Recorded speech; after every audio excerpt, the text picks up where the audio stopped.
সহ সকল কার্যক্রম, কাস্টমস এবং ভ্যাট বিভাগের সকল কার্যক্রম লাগাতার কমপ্লিট শাটডাউন থাকবে। জাতীয় রাজস্ব বোর্ডে চলছে উত্তেজনা। এবার চূড়ান্ত কর্মসূচির পথে এনবিআর সংস্কার ঐক্য পরিষদ। চেয়ারম্যানের অপসারণ না হলে সম্পূর্ণ শাটডাউনের হুমকি দিয়েছেন তারা। জাতীয় রাজস্ব বোর্ডের এনবিআর চেয়ারম্যানকে অপসারণ সহ যৌক্তিক সংস্কারের দাবিতে কাফনের কাপড় পরে কলম বিরতির কর্মসূচির পর এবার কমপ্লিট শাটডাউনের কর্মসূচি ঘোষণা করেছেন কর্মকর্তা কর্মচারীরা।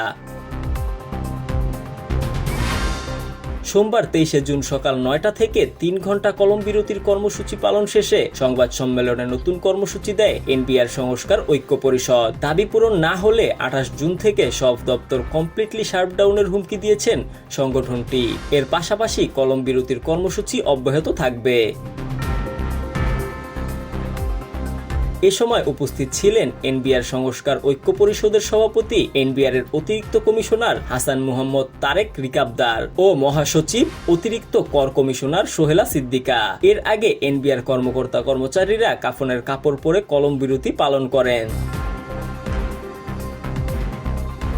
সংবাদ সম্মেলনে এনবিআর সংস্কার ঐক্য পরিষদের নেতারা বলেন, আপনারা জানেন অনেককে সম্প্রতি বদলি করা হয়েছে। এসব বদলির আদেশ বাতিল করতে হবে। এনবিআর চেয়ারম্যানকে অপসারণ করতে হবে। যদি তা না করা হয় তাহলে কর্মকর্তা কর্মচারীরা সব দপ্তর কমপ্লিটলি শাটডাউন করবে।